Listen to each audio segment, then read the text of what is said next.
నమస్తే. శ్రీ గురుభ్యో నమః. శ్రీమాత్రే నమః. ఆదిత్యాయ చ సోమాయ మంగళాయ బుధాయ గురు శుక్ర శనిభ్యే రాహువే కేతవే నమః. ఇప్పుడు నేను చెప్పేటువంటి అంశం ఏంటంటే, మనకి కుజగ్రహం ఈ డిసెంబర్లో మారుతూ మళ్ళీ ఫిబ్రవరిలో అంటే దాదాపుగా 38-40 రోజుల మధ్యలో ఎప్పుడు కూడా ఒక రాశి నుండి ఒక రాశికి మారుతుంది కదా. అలాగా మరి వృశ్చిక రాశి నుండి ధనుసు రాశిలోకి వెళ్ళి ధనుసు రాశిలో ఈ కాలం అంతా ఉన్నప్పుడు మిగతా రాశుల వారికి ఏదైనా ఫలితం ఎలా ఉంటుంది అన్నది మనం చెప్పుకుందాం. దాంట్లో భాగంగా చూస్తే కనుక కుజుడు అంటే మీకు తెలుసు, భూమిపుత్రుడు కుజుడు. మంగళుడు, ఈయన వర్ణం చూస్తే ఎరుపు. ఇక్కడ కుజుడికి సంబంధించినంత వరకు మనకేముంటుంది అంటే ఒక కోపానికి ప్రతీక, ఒక సైన్యాధిపతి మనం చెప్పేటువంటిది రక్షణకి. కానీ ఆ రక్షణలో కూడా కొంచెం తొందరగా నిర్ణయం తీసుకునేటువంటి పరిస్థితి, అట్లాంటి అంటే కోపంగా అప్పటికప్పుడు అయిపోవాలి అనేటువంటి భావన, రక్షణ బాగా చేయడం, దీంతోపాటు తొందరపాటుతనం కూడా అక్కడక్కడ కనిపిస్తుంది. ఇలా కుజుడి యొక్క లక్షణాలు ఇలా ఉన్నప్పుడు ఆ కుజుడు ఒక రాశిలో ఉంటే మిగతా రాశుల మీద ఎలాంటి ప్రభావం ఎప్పుడు ఎలా ఉంటుందంటే, ఒక్కొక్క భావం మారుతూ ఉన్నప్పుడు మనకి భావ లక్షణాలు తెలుసు కనుక మనకు ఆ భావాన్ని బట్టి మనకు తెలుస్తూ ఉంటుంది. కాబట్టి కుజ గ్రహం ఉన్నటువంటి ఈ ధనుసు రాశిలోకి మారుతూ ఉన్నటువంటి సమయంలో ధనుసు రాశిలో ఉన్నంతకాలం మిగతా రాశుల మీద కుజుడి యొక్క ప్రభావం ఎలా ఉంటుంది అన్న విషయాన్ని చూద్దాం. ఇప్పుడు సింహరాశి వారికి కుజుడి యొక్క సంచారం వల్ల ఈ 40 రోజులు దాదాపు 35 రోజుల యొక్క ఫలితం ఎలా ఉంటుంది అంటే, డిసెంబర్ 28 నుండి కనుక చూసినట్టయితే సింహరాశి వారికి ఎలా ఉంటుంది అంటే, సింహరాశి వారికి కుజుడు 5వ స్థానంలో ఉన్నాడు. ఎందుకంటే ధనస్సులో రవితో కలిసి కుజుడు ఉన్నాడు కాబట్టి అక్కడ రవితో కలిసి ఉన్నాడు అంటే కొంత సయోచితే. ఎందుకంటే సింహరాశికి రాస్యాధిపతి రవి, అంటే తన రాస్యాధిపతి అయినటువంటి రవితో కలిసి కుజుడున్నాడు.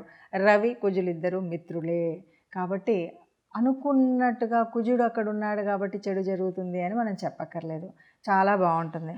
కానీ సింహరాశికి ఇది 5వ స్థానం అంటే పంచమ స్థానం, సంతాన స్థానంలో మరి రవితో కలిసి ఉన్నాడు. అంటే తన యొక్క స్వగ్రహం ఏదైతే ఉందో ఆ రవితో కలిసి ఉన్నాడు కాబట్టి సౌభాగ్యంగా ఉంటుంది, సంతానం వల్ల సంతోషం కలిగిస్తుంది, సంతానానికి వృద్ధి చెందుతుంది, సంతానానికి ఆనందాన్ని కలిగేటువంటి విషయాలు, సంతానం వల్ల మనకు ఆనందం కలిగేటువంటి విషయాలు సింహరాశి వారికి కనిపిస్తాయి. సంతాన స్థానం అయినటువంటి రవితో కుజుడు కలిసి ఉండడం వల్ల ఈ స్థితి కనిపిస్తుంది. వీరికి చెప్పాలంటే సింహరాశి వారికి ఈ కుజగ్రహం మార్పు వల్ల అంతా సవ్యంగా ఉంటుంది. ముఖ్యంగా సంతానం వల్ల ఆనందము, సంతోషము, సుఖము కలుగుతుంది. వారి నుండి వృద్ధి చెందేటువంటి అంటే వారి వల్ల ఆనందం పొందేటువంటి అవకాశం సింహరాశి వారికి ఉంది అని చెప్పవచ్చు.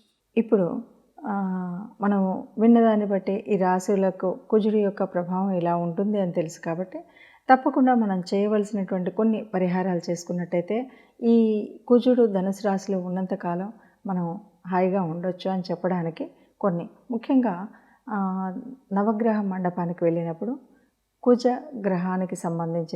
కుజుడికి సంబంధించినటువంటి కుజుడి దగ్గర దీపం వెలిగించడం, అలాగే కుజుడికి సంబంధించినటువంటి స్తోత్రాన్ని చదువుకోవడం, ఈ రెండు చేయడంతో పాటు తప్పనిసరిగా ఇది కూడా వీలైనంత వరకు మంగళవారాలు చేయడం మంచిది. మంగళవారం కుజుడికి సంబంధించినటువంటి రోజు. మనం ఆ రోజు వీలైతే ఎర్రటి వస్త్రాలు ధరించడం, అలాగే కుజుడిని పూజించేటప్పుడు ఎర్రటి పుష్పాలతో పూజించడం. ఇక బయటకు వచ్చిన తర్వాత మనం ఎవరికి ఏది దానం చేయాలన్నా ఎర్రని వస్తువులు, ముఖ్యంగా కందిపప్పు దానం చేయడం అన్నది ముందు నుండి మనం చూస్తున్నటువంటిది. అంతేకాకుండా ఎర్రని ఫలాలు, ఎవరికైనా పళ్ళు అంటే పప్పు దానం చేయట్లేదు, పళ్ళు దానం చేస్తున్నామంటే ఒక ఎర్రపు రంగు ఉన్నటువంటి పండ్లని మనం దానం చేయడం. ఎవరికైనా వస్త్రం పెట్టాల్సి వస్తుంది, ఇంటికి వచ్చిన వాళ్ళకి ఒక బ్లౌజ్ పీస్ పెడుతున్నాం అనుకోండి, అది కూడా ఎర్రటి వస్త్రం. లేదా ఎవరికైనా దానమే చేస్తున్నాం అనుకోండి, ఎరుపు రంగుకు సంబంధించినటువంటి వస్త్రాలని పెట్టడం.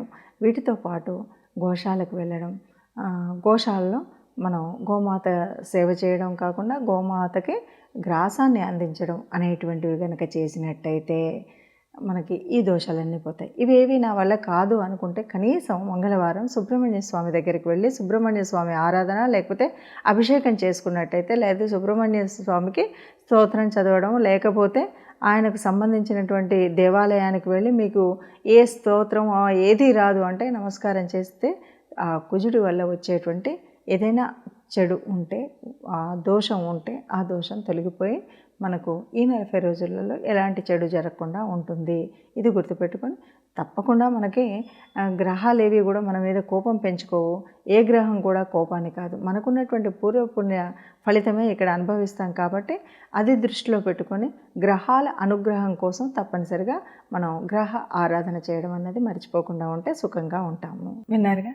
మరి ఇప్పుడు ఇలాంటి గ్రహస్థితి ఉన్నప్పుడు, గోచార పరిస్థితుల్లో ఇలా ఉన్నప్పుడు, మన జన్మజాతకంలో ఎలా ఉన్నప్పటికీ ఈ పైన కనిపిస్తున్నటువంటి ఇప్పుడు తిరుగుతున్నటువంటి గ్రహాల స్థితిగతిని బట్టి, గ్రహాల దృష్టిని బట్టి, గ్రహాల కలయికని బట్టి ఈ 15 రోజుల వరకు ఎవరికి ఎలా ఉంటుందో చూసాం.